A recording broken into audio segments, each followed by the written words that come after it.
And I assume that you're referring to what is the status of the, yes. All right, here. Requested it stay on the agenda every month until we have new board members. And I do have a report. Awesome. To make brief. I have contacted Kim Shell, or I did contact shortly after our last meeting.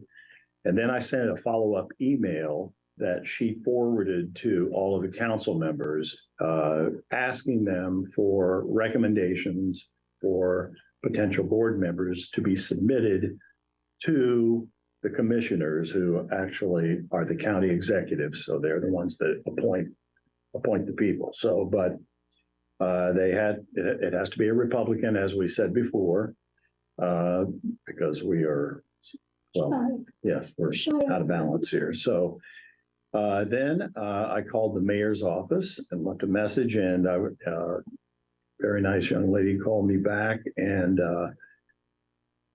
wanted to know if he could appoint someone who actually lived in the county. And I said, well, it's the county Board of Health. So if he has someone what we're really looking for is input from a different source. So if he has someone who he thinks would be qualified, and I gave her a general discussion, brief description, basically of what we do and how long our meetings are and when we meet and those types of things. And what our health first regs say we need. Yes. And we have, yes, and that's one of I explained that's the reason that we're reaching out is that, we're required to have someone from that area. So both places are actively seeking candidates. And so I have done my due diligence and we're just waiting. And if we go another month and still haven't heard anything, I'll be happy to recontact both. And of course, by then we'll just about have a new mayor, so. That's correct. And I wondered actually if this was going to get put on the back burner until that actually happened. So I don't know. I get a little blurb from the mayor's office. It's a public thing that, what kinds of boards where they're seeking input or candidates. Those are all city boards. Okay, that's one. Those are city boards. That's right. And commissions. Okay. County That's right. Thank you. That's right. Because I noted we weren't mentioned. Yeah. Well, it could be a city person too. Well, it can be, but anyone lives in the county, which of course would include the city. Include the city. Yeah. Like I said, we're just looking for a varied source. profile. Yeah. A different profile because of Just the to interject requirements. quickly, the mayor has to submit 3 names to the commissioners and they get to pick from those 3 people. Okay. All right, good. I didn't know it had to be 3, but. Well, it gives them options. Yeah. Well, I understand why you would, but I didn't know that it was required to have 3. But And I think thank you. they're also struggling because they're trying to find a public who wants to be part of this issue. Perhaps. What? Might have to go into the county to. Yep. Yeah.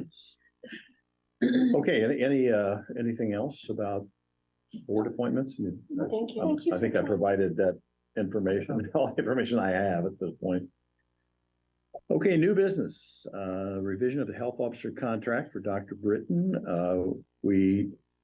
I will say this right up front, we cannot vote on this today because we have to have a 30-day posting.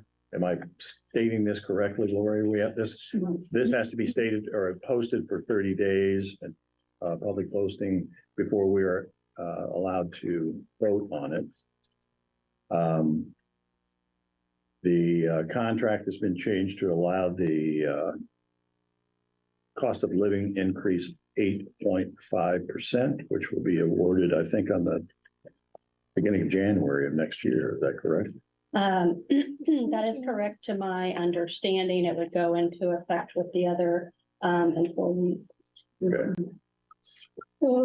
So we need some discussion on this, and so today is our chance to discuss it. We can discuss it again next time when we vote on it, but. So we can't vote till the November meeting. That's correct. Until at least it's been posted for 30 days. posted where? to the public. It has to be public. Notifications in the. Okay, has it been? No, Dr. Britton? No, Yeah. I was just started receiving clarification, communicating with the state on this week. So it was just yesterday that I received confirmation that it's all contracts for any services that are going to fall under the core service Okay. requirements. So this means IU Health, this means Health Net.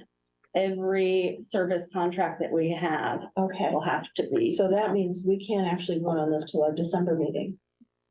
Because 30 days will not have passed. by the time we get to our November meeting, yeah. Right. And Okay. Molly is working on is reviewing the medical director contract. Dr. Britton has a separate contract for futures for the medical director services, and I have not received final documents for that yet to be able to submit to you for review.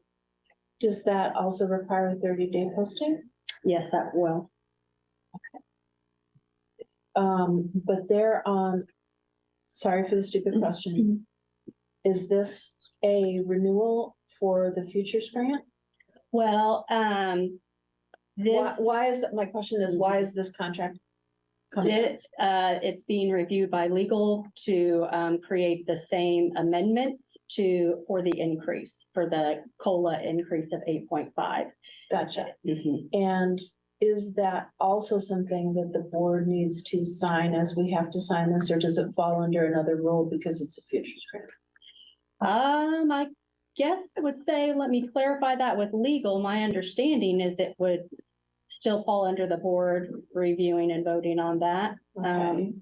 So it would make sense to vote on them both together. Definitely, if we Does do the that. increase come from the general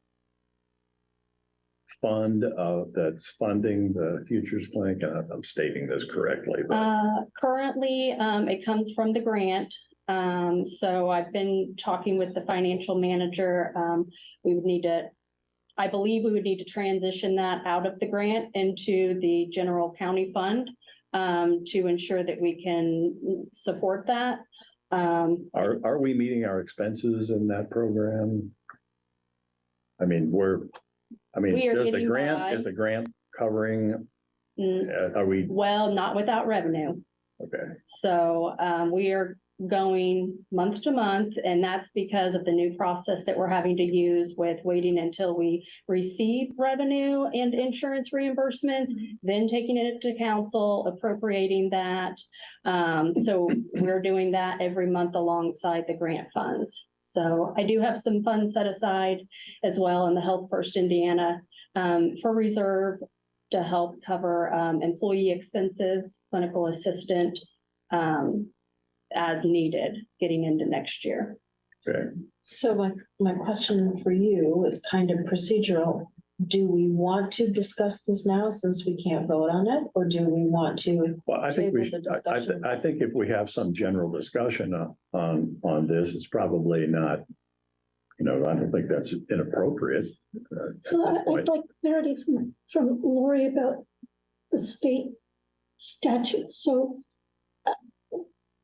did I understand correctly that when there is a cost of living adjustment, that it necessarily is administered across the board, or that to every contracted person, or that indeed, as a board, we can say, no, this is not appropriate here?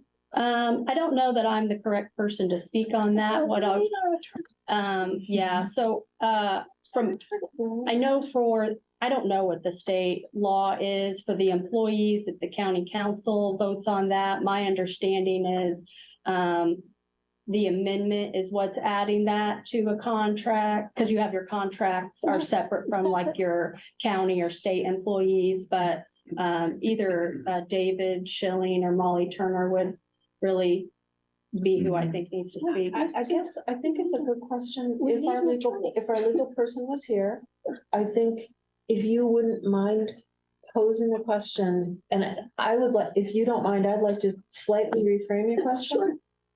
Is the board obligated to pass the cost of living increase on a contractual employee because the county has passed the cost of living increase on the wages and salary employees? In my experience, if you have a contract, you're not an employee, you don't get benefits, you're not subject, you don't have the same, you don't get the same You don't have the benefits same as employee, you don't have the same status. So contracts are completely different. It's just here's your flat rights, you signed the contract. So are you comfortable with that? Yeah, that's exactly That way what I phrasing the understand, question. because what you Because if said we're- didn't make Yeah, sense. I wrote, yeah, you're right. I don't even think we can't really have a discussion unless we know what we're talking about, and I don't think we do right now. I don't think we do. I know we have clarity on that point, let's put it that way. Yeah.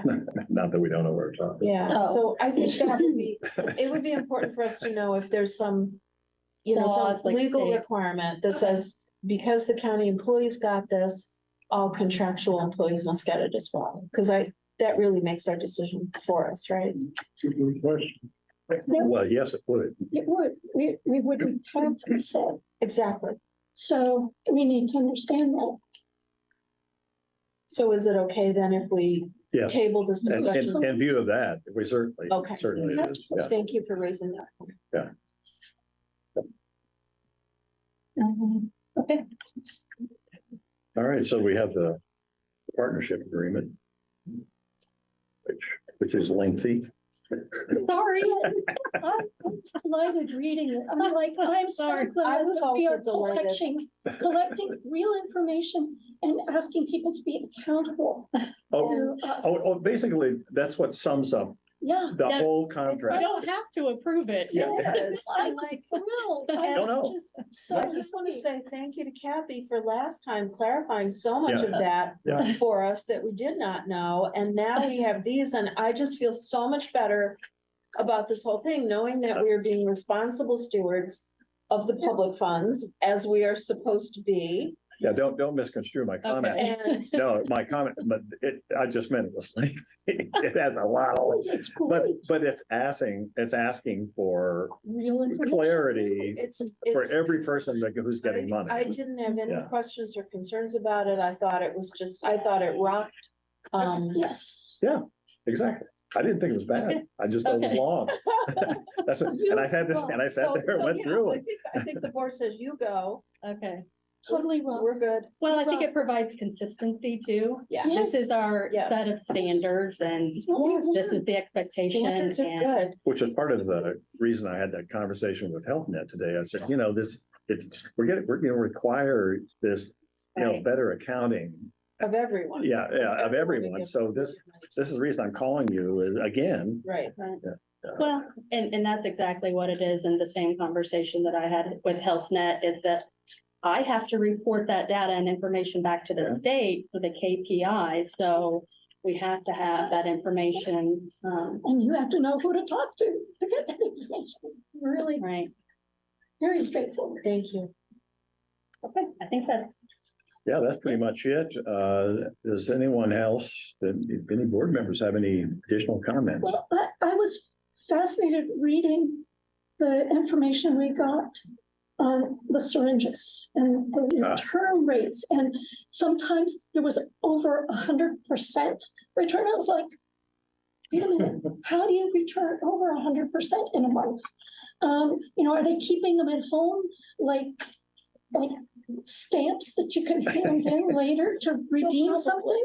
It was fascinating. And That's good though. And- That's what we want. I was interested in sort of the rise and fall. Like in April of 2022, it was a 33% return with an exchange rate of 30%. After that, it went way up. And I was like, what happened after April? Because it even hit 100%. I can explain part of that. There was a lot of new Was there- staff and volunteers, and a lot of them were forgetting to report, especially the community boxes. They would Okay. go empty them and but they would forget to actually record it. So one thing that we've created to do for next year is also track the stereotype boxes that get sent back. So we know, we can tell about how much is in the stereotype box, so we would be able to have another reference point for what's, so we can better sleep. If people were just forgetting to record.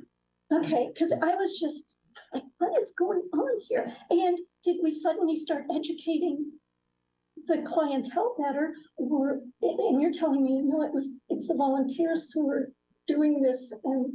A lot of it, right? They're just forgetting to record and write. So I loved going through that data and looking at the changes and, That we are going to start putting and doing another campaign to educate people to bring it back and how they're supporting the program, either by taking them to community boxes or bringing them back.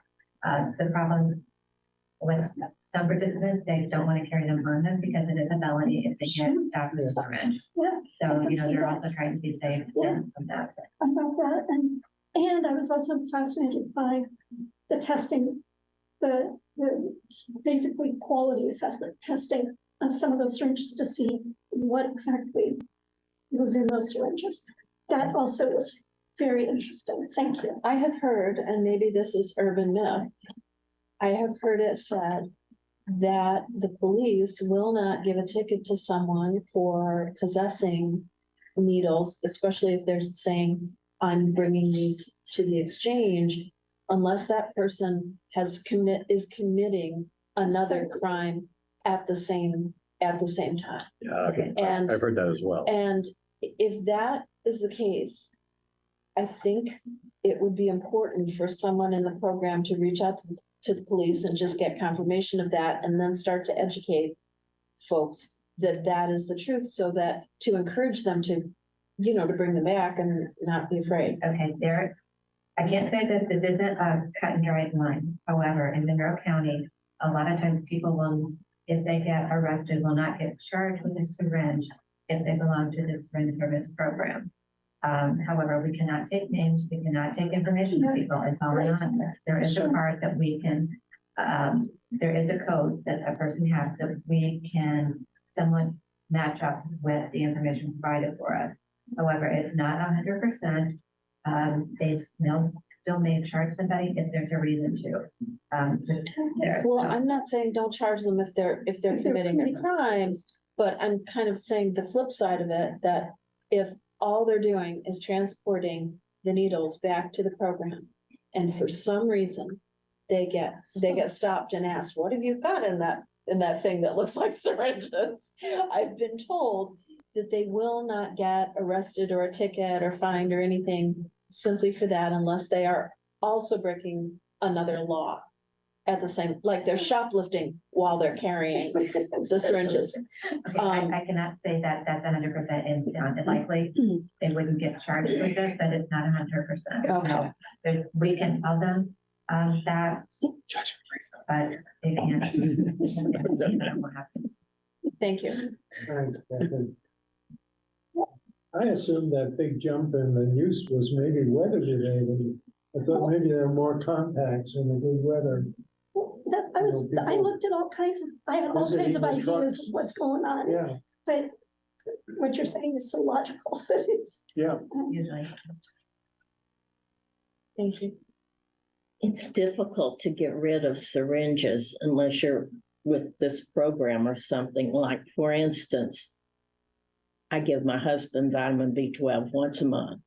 Okay, we have these syringes then are left with the vitamin B12. They will not take it in the pharmacies. They won't take them. I mean, it's very difficult to get. Can't you buy in the pharmacy a container, a needle container that comes in a box, a Sharps container, right? That's what I'm trying.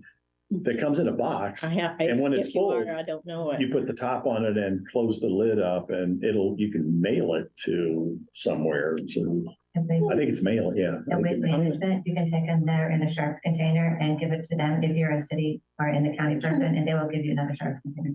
Where's that? At waste County management. waste down on the- Oh, wasteman. Oh, that's a good way to do it. They told me to go to the pharmacy. They told you that? Yes, they did. I will double check on that. That's what they've told us that they Oh, would do, goodness. but it has to be in a Sharps container that they can send on. But, yeah. Do we have any other business? Anything else? No. Then I would accept a motion to adjourn. Well, first, I want to apologize for being late. I just spaced out. And I got home and saw a response to my email and went, oh my gosh, look, it's 4:33. I gotta go. And I said, I know she's gonna be here. Yeah, we were all Yeah, saying Sarah's gonna be here. Yeah, so I apologize. That's right.